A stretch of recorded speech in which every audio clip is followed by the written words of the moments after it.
Hello, friends. Welcome to the second episode of our online education impact on the people of India. So पहले episode में हम लोगों ने students और parents के बारे में बात करी थी. अब हम एजुकेटर्स शिक्षकों के लिए बारे में बात करेंगे. So welcome Tarun sir, welcome to the session. And जो हमारा पहला क्वेश्चन रहेगा वो यही रहेगा कि शिक्षकों के लिए ऑनलाइन एजुकेशन सिस्टम के चैलेंजेस के बारे में आप क्या कहेंगे, क्योंकि ये प्लेटफॉर्म टीचर्स के लिए भी उतना ही नया है अडेप्ट करना जितना कि स्टूडेंट्स के लिए. जी, जी, बिल्कुल। जैसा मैंने इसके एपिसोड के पहले भाग में भी बोला था कि ये चैलेंज सबके लिए बहुत बड़ा चैलेंज है और शिक्षकों के लिए भी इसलिए बहुत बड़ा चैलेंज है क्योंकि बहुत सारे शिक्षक ऐसे हैं जो टेक्नोलॉजी में पारंगत नहीं है, टेक्नोलॉजी में अच्छे से अपना कंफर्टेबल नहीं है। तो उनके साथ 2 तरह की समस्याएँ आ रही हैं। पहले ये समस्या आ रही है टेक्नोलॉजी के साथ अपने आप को ढालना और दूसरा एक नए सिस्टम में अपने आप को ढालना जहाँ पर उनका जो छात्र है वो उनकी आँखों के सामने नहीं है। वो कहीं दुनिया में उनसे या देश में कहीं या किसी दूसरे राज्य में उनसे कई 100 किलोमीटर दूर हो सकता है, हज़ारों किलोमीटर दूर हो सकता है। और उनको ये भी साथ में सुनिश्चित करना कि वो जो कंटेंट पढ़ा रहे हैं, वो जो ज्ञान दे रहे हैं, वो लर्नर तक यानी कि छात्र तक, स्टूडेंट तक अच्छे से पहुँच पाए। क्योंकि मैं एजुकेटर की फैमिली को बिलॉन्ग करता हूँ, तो मैं ख़ास तौर पे इस तरह के चैलेंजेज़ करीब-करीब रोज़ाना देख रहा हूँ। जहाँ पर मेरे कई सारे सहयोगी मुझसे भी बात करते हैं, दूसरे लोगों से भी बात करते हैं कि किस तरीके से एक टेक्नोलॉजिकल प्लेटफ़ॉर्म को ऑपरेट किया जाए और उसमें कई तरह की समस्याएँ उनको आ रही हैं क्योंकि वो उस प्लेटफ़ॉर्म पे पहले से काम नहीं करते थे। और ये जो समस्या है, ये कुछ समय लेगी। क्योंकि आप समझते हैं कि ये इसी साल ये समस्या आई और उसके बाद एकदम से ऑनलाइन एजुकेशन सिस्टम पे हमारा सारा सिस्टम शिफ्ट हुआ, तो वहाँ पर सभी शिक्षकों के लिए ये समस्या हुई। कुछ शिक्षक ऐसे थे जो पहले से ऑनलाइन एजुकेशन प्लेटफ़ॉर्म को यूज़ कर रहे थे, उन्होंने आसानी से अपने आप को ढाल लिया। उनको थोड़ी तकलीफ हुई और उन्होंने अपने आप को इस एजुकेशन सिस्टम के हिसाब से पूरे तरीके से पारंगत कर लिया।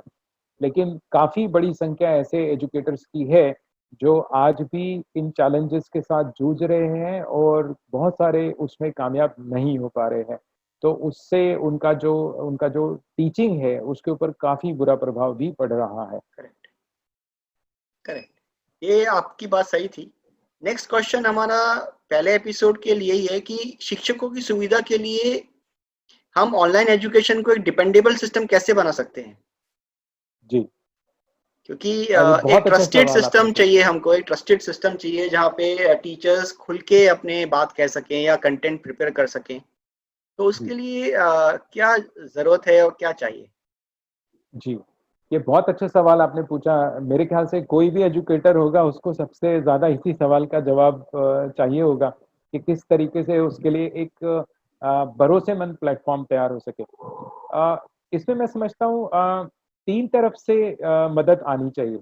पहली मदद तो निश्चित तौर पे सरकार की तरफ से आनी चाहिए और वो मदद भी आपको पहले ही एपिसोड में जैसे हमने बोला कि हमारे पास बैंडविड्थ की अवेलेबिलिटी अच्छी अगर हो जाए, हमारा जो टीचिंग लर्निंग का जो इंफ्रास्ट्रक्चर है वो अगर इम्प्रूव हो जाए, तो हम एक भरोसेमंद सिस्टम का निर्माण कर सकते हैं जो हमारे टीचर्स को पसंद आएगा। दूसरा योगदान हमारे को उन कंटेंट प्रोवाइडर से चाहिए जो ऑनलाइन एजुकेशन में प्लेटफ़ॉर्म देते हैं। जैसे आपने कई सारे प्लेटफ़ॉर्म्स के बारे में सुना होगा, कोर्सेरा है, एडेक्स है, यूडासिटी है, यूडेमी है। ये ऐसे ऑनलाइन कंटेंट एजुकेशन प्रोवाइडर्स हैं जिन्होंने अपनी टेक्नोलॉजी को लेवरेज करके बहुत सारे प्लेटफ़ॉर्म्स ऐसे तैयार करे जो आज बहुत जिनको बोलते हैं रिसोर्स हंग्री नहीं है, करेक्ट. जिनको ऑपरेट करने के लिए बहुत ज़्यादा रिसोर्स की आवश्यकता नहीं है। आप कम रिसोर्स पे भी उन प्लेटफ़ॉर्म्स का इस्तेमाल कर सकते हैं। तो दूसरा मैं समझता हूँ योगदान हमारे को ऑनलाइन कंटेंट एजुकेशन प्रोवाइडर की तरफ से आना चाहिए।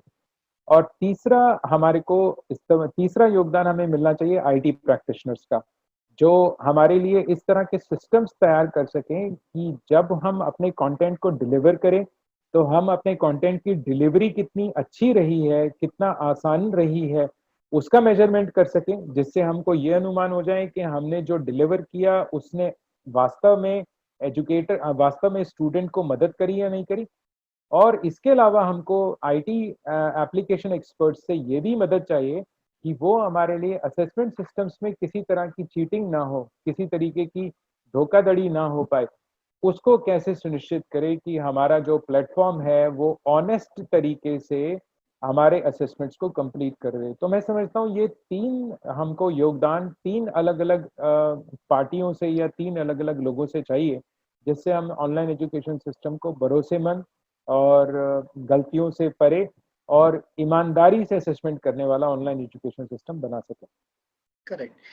मैं इसमें 2 पॉइंट और ऐड करना चाहूँगा। जैसे जी, इक्विपमेंट, जैसे आप किसी इंस्टीट्यूट से या किसी स्कूल से या कॉलेज से, जहाँ से भी आप जुड़े हुए हैं या एम्प्लॉयड हैं, तो कॉलेज या स्कूल को अपने सभी टीचर्स को एज़ अ एक बढ़िया मोबाइल और एक बेसिक लैपटॉप भी प्रोवाइड करना चाहिए, जो कि या बेसिक स्ट्रॉन्ग वाई-फाई फैसिलिटी भी देनी चाहिए, जिससे they have a strong connect, they have a ji, strong equipment system with them, which they can trust and work on them basically। चाहे कि हर स्कूल को ये अपने टीचर्स को एक बेसिक फैसिलिटी देनी चाहिए, जैसे इक्विपमेंट्स हैं, सबके पास नहीं होते।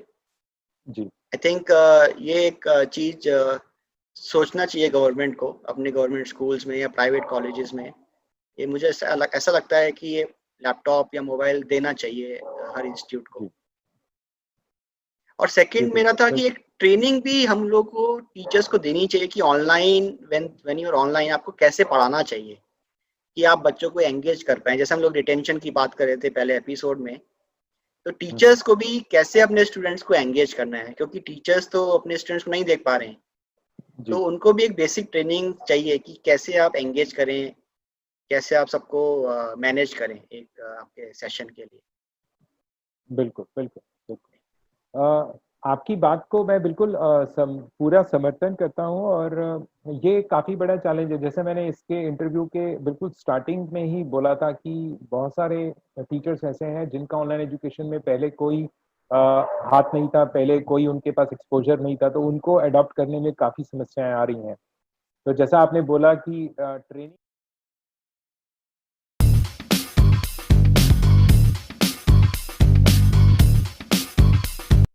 भी मिलना चाहिए जिससे कि वो नए सिस्टम्स के हिसाब से अपने आप को ढाल सकें।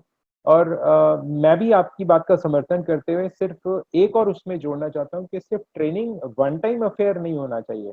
ट्रेनिंग रेगुलर बेसिस पे ऑर्गेनाइज़ होती रहनी चाहिए। अगर ज़रूरत पड़े तो हर महीने में 1 बार होनी चाहिए। चाहे वो कंटेंट रिपीट भी हो रहा हो, तो भी एजुकेटर को वो ट्रेनिंग मिलनी चाहिए सो दैट वो रेगुलरली उसको लेते-लेते उनकी आदत में वो चला जाए, वो उनको पूरे तरीके से एक्सपर्टीज़ उनके हाथ में पहुँच जाए।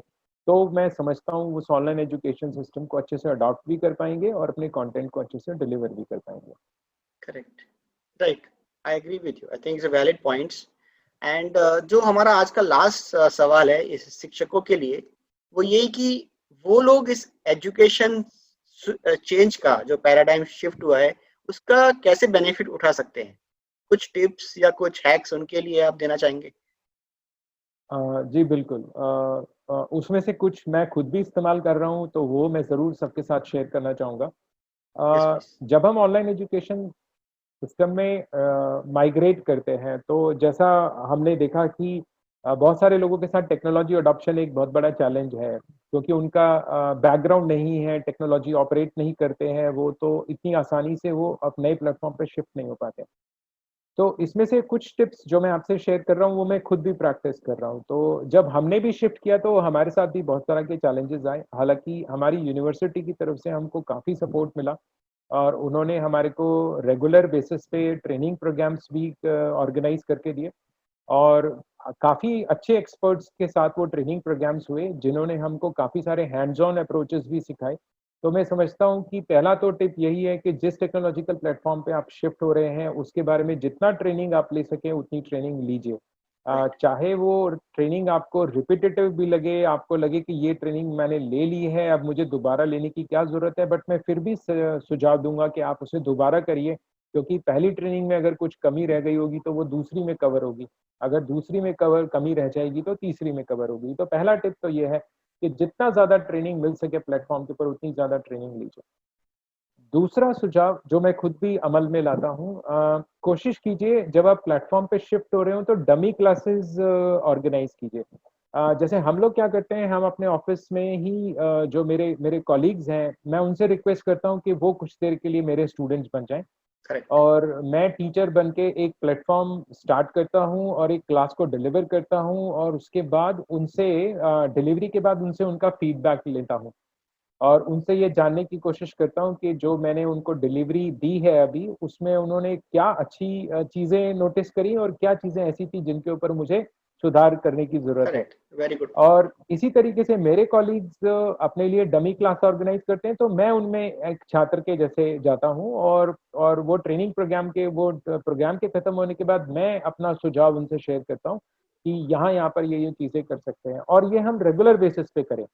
क्योंकि जितनी ज़्यादा हम डमी क्लासेस ऑर्गेनाइज करेंगे, उतना हमारे को उस प्लेटफॉर्म के ऊपर हाथ हमारा जमेगा, और साथ में हमारा जो डिलीवरी मैकेनिज्म है, क्योंकि अभी तक हम face to face delivery mechanism पे थे, और अब हम face to digital wall mechanism के ऊपर शिफ्ट हो रहे हैं। करेक्ट। तो उसमें हमको क्या-क्या चुनौतियाँ आ रही हैं और हमारा कंटेंट कैसे रिसीव कर रहे हैं हमारे जो छात्र हैं, वो भी हमको पता चलेगा। तो ये दूसरा बड़ा इम्पोर्टेंट टिप है। और तीसरा टिप थोड़ा-सा मनोवैज्ञानिक टिप है, जो मैं बोलना चाहूँगा कि सारे एजुकेटर्स को समझना पड़ेगा कि ऑनलाइन एजुकेशन फ्यूचर है, और इसके बिना हमारे एजुकेशन सेक्टर में सर्वाइवल मुश्किल है। तो अब हम इसको चाहे खुशी मन से करें, चाहे हम उसे दुखी मन से करें, हमको अडॉप्ट तो करना पड़ेगा। और इसके अलावा हमारे पास सच कहूँ तो कोई चारा नहीं है। तो बेहतर होगा कि हम इस चेंज को एक्सेप्ट कर लें, जितना जल्दी एक्सेप्ट करेंगे उतनी जल्दी ढालने की कोशिश करेंगे, और मैं समझता हूँ कुछ समय की बात है। और भारतीय इस मामले में बहुत एक बढ़िया प्रजाति है, भारतीय लोग कभी पीछे रहने वाले लोगों में से नहीं है। ये चैलेंज हमारे सामने आया है, और ऑनलाइन एजुकेटर्स ने इस चैलेंज को उठाया है, और हमने कई चुनौतियों के बावजूद इसमें कुछ हद तक सफलता पाई है, और मैं समझता हूँ आगे हम इसमें बहुत सफलता पाएँगे। क्योंकि हमारे देश के लोग पीछे रहने वाले लोगों में से नहीं है।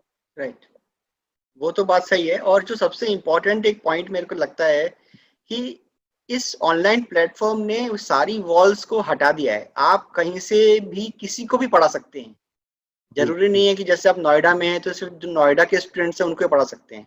आप पुणे के स्टूडेंट्स को या गुजरात के स्टूडेंट्स को भी पढ़ा सकते हैं अपने अपने किसी भी सेशन में। जैसे ड्राइंग क्लासेस हैं या जो भी आपके मैनेजमेंट सेशंस हैं, कोई भी आपका स्टूडेंट कहीं से भी आपके साथ कनेक्ट कर सकता है।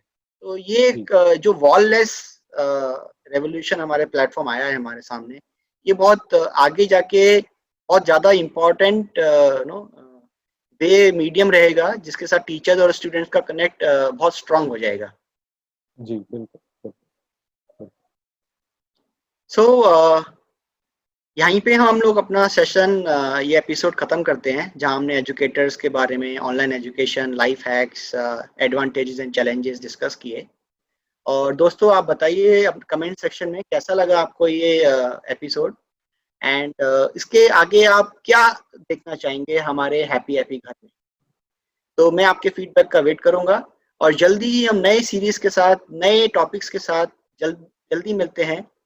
हो सकता है तरुण सर और नए टॉपिक्स के साथ हमारे साथ दोबारा जुड़ें। So thank you Tarun sir, thank you for joining us, and welcome to the channel, and we are obliged to have you here. Thank you very much. आपके सब दर्शकों को बहुत मुबारकबाद, आपको बहुत-बहुत मुबारकबाद। आप बहुत अच्छे टॉपिक्स पे काम कर रहे हैं। मेरी शुभकामनाएँ आपके साथ हैं। धन्यवाद। Thank you, sir.